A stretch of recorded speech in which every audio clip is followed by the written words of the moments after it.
Hello, hi.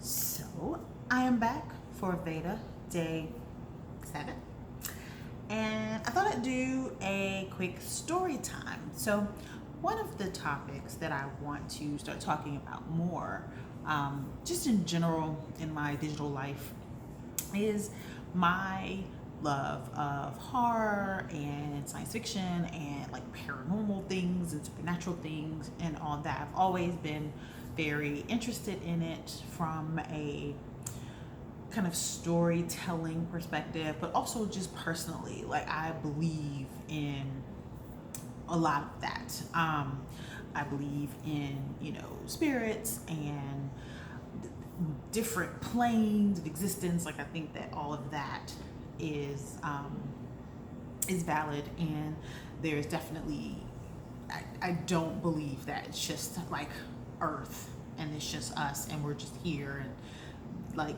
I don't think it's that straight cut and dried. So with that, I of course have a bevy of experiences and things that I have kind of looked into, learned about, done over the course of my life, and my interest in that realm and that area is not something that I talk about very often. It's very interesting. I am very interested in it and kind of actively participate in it, but very much kind of it's like a very compartmentalized part of my life. And so I want to start doing more of it because I want to.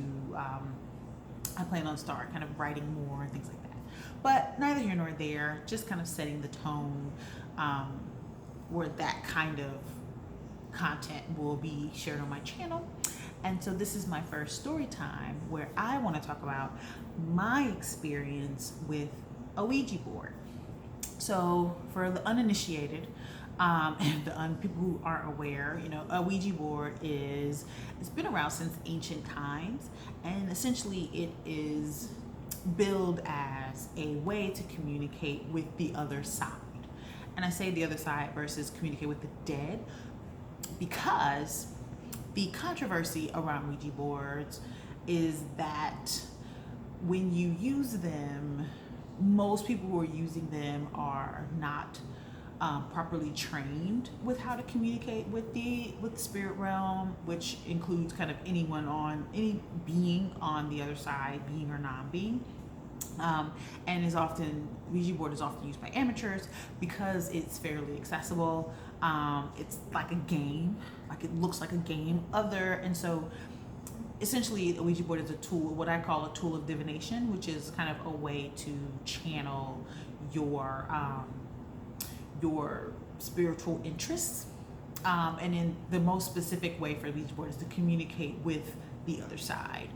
And so most tools of divination require some level of training. Like, you have to study, you have to research, you have to, you have to learn about them before you can really use them. Like, for example, tarot cards are a tool of divination, and I'm a big fan of tarot, and I get my tarot cards read pretty regularly. Another tool of divination is like the divining rods. Those are the things that you hold like this. Like, you hold them and they stick out and they're like L-shaped, and you use them and they kind of come together when you are wanting to communicate with the other side. Those kinds of things, crystals, anything that you use to kind of elevate or kind of have a spiritual kind of with a spiritual intent. So whether you're trying to communicate with the spiritual side, you're trying to manifest or magnify your own spiritual side, whatever it is, that's what I tend to deem kind of a tool of divination. And a Ouija board is one of those. It's a communication tool, but it's definitely part of that. But because it has been billed kind of typically as a game, and something that people do like at sleepovers, or parties, or just kind of for game nights, or for when you're kind of hanging out with a group of people. Oftentimes people who are using Ouija boards, not all the time, but oftentimes, are novices who aren't really aware of what they're doing, which is why they're controversial. So, story time, quick story before I kind of talk about that even further. So my mom is also very much a believer in the paranormal and spiritual things and things of that nature. And so she owns, I think she still owns it. I haven't asked her about it in years, but at one point she had a Ouija board. And like I said, I think she still has it, but I know she had it. And I was definitely like elementary school aged. And so one weekend, like it was like a night, we were all kind of at home. Like I said, I was elementary school age, so I was kind of the age where you tend to spend more time with your parents, kind of chilling in the house. And so it was my mom, myself, and friends. And so I think I had some friends over as well, and we were all just kind of and it might have even been a sleepover situation, or kind of the friends come over and hang out situation. It was so long ago, it's sort of fuzzy kind of how we all got to where we were, but we were all just kind of hanging out. And the conversation, the Ouija board came up. I think I brought it up because I had found it, or me and my mom had kind of talked about it, and I had looked at it and studied it and was like, this is kind of cool. And so we were in an environment where there were multiple people there, and I was like, oh, hey guys, let's play with the Ouija board, see what happens. As a tween preteen is wont to do. So everybody was game, pulled the Ouija board out. And we're sitting there, and of course, we put all our hands on the planchard. I think it was just a little thing that's often shaped like a diamond in the middle.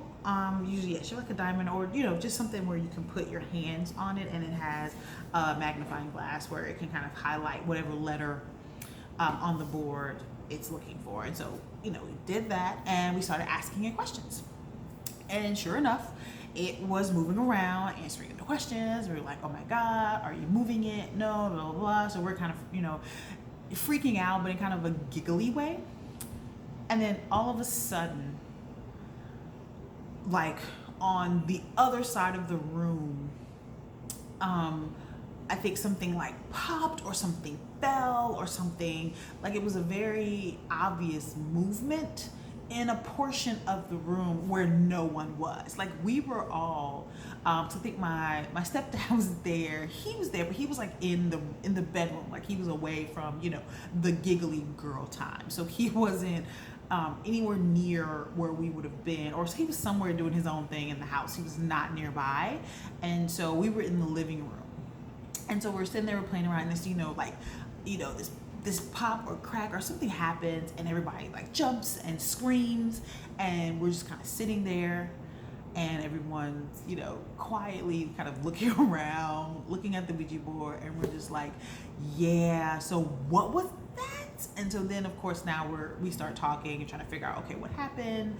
Did you see that? Because we also saw, like, you heard it and you saw it. So it was definitely not did we hear something? Did we make that up? It was a clear, what was that? Because no one was over there. No one was touching it. No one was near it. How did that happen?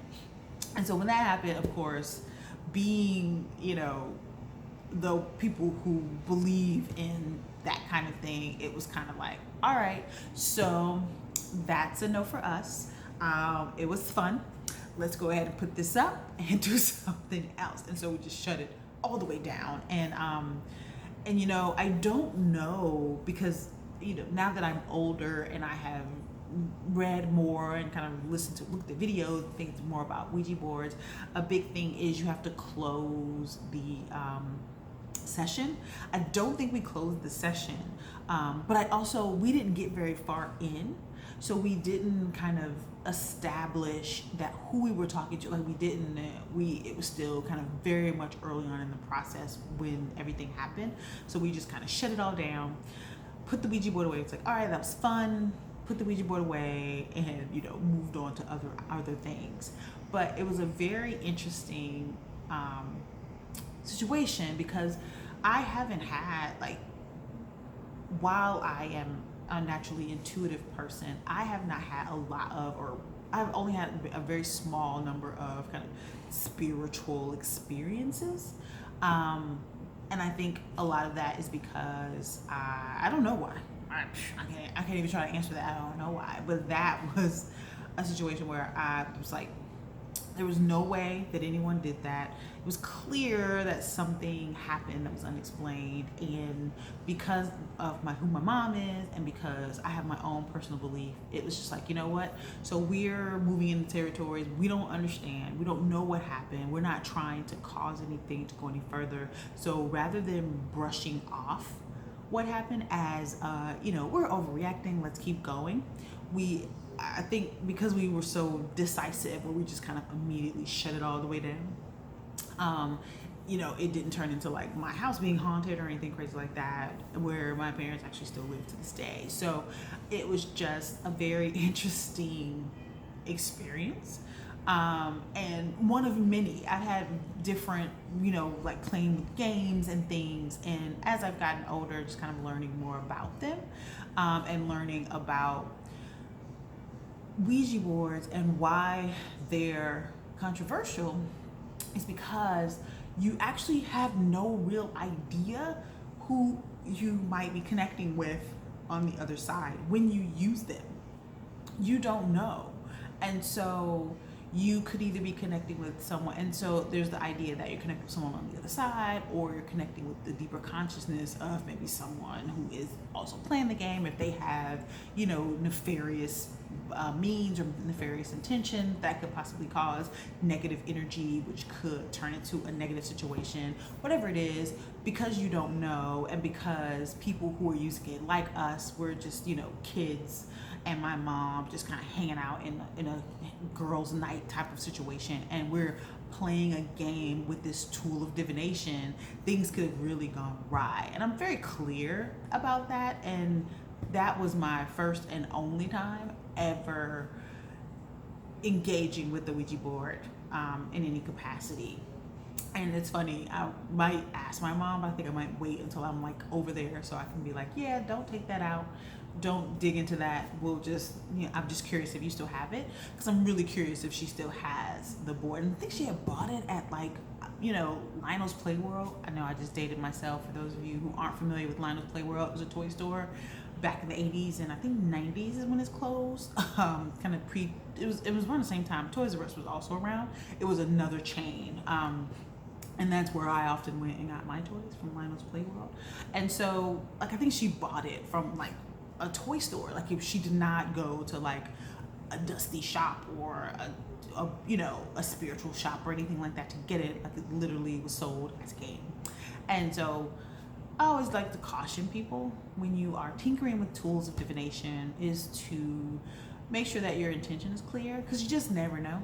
I think I was lucky. I have heard of some crazy stories that, things for me kind of began and ended in that situation. But it makes for an interesting story. And I think it just kind of further fed my interest in horror, paranormal, supernatural, things like that state. So I'll have more stories and more things that I have very strong and clear beliefs about that, because it's something that I've always been into. But that's my story of the time that we played with the Ouija board and things got weird. So I'm curious, have any of you ever, either it was a Ouija board or some type of paranormal, supernatural situation where you kind of tinkered around and then realized maybe it's a no for you, or it's a yes for you when you decided to lean in and really kind of understand what was happening and kind of dig into it? Like, did anything weird happen? Did you have any really weird experiences? I would love to hear them in the comments below, and I look forward to reading them. But in the meantime, thank you for tuning in to VEDA Day 6. And I'll be back, and I look forward to the next time we can chat again. Bye.